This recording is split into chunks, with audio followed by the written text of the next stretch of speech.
वादळी पावसानं प्रचंड नुकसान झाले। 9 तालुक्यांमध्ये काल संध्याकाळी अचानक आलेल्या वादळी वाऱ्यानं अतोनात नुकसान झाले। दिग्रस तालुक्यात केळीच्या बागेचं अतोनात नुकसान झालंय।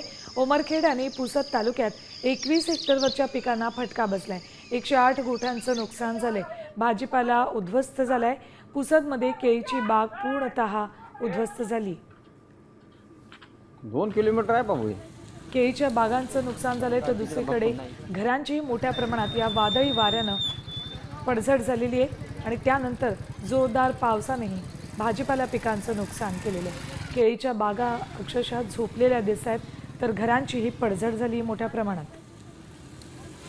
यवतमाळ जिल्ह्यातल्या 9 तालुक्यांमध्ये कालच्या अचानक आलेल्या वादळी वारा आणि पावसानं अतोनात नुकसान केले। रस्त्यावर अक्षरशः झाडं उन्मळून पडली आहेत तर केळीच्या बागांचंही नुकसान झालंय। दुसरीकडे अनेक घरांचे पत्रे उडालेत तर काही घरांची पडझड सुद्धा या पावसानं झाली। तर भाजीपाला पिकाचंही मोठ्या प्रमाणात नुकसान या पावसानं केलंय।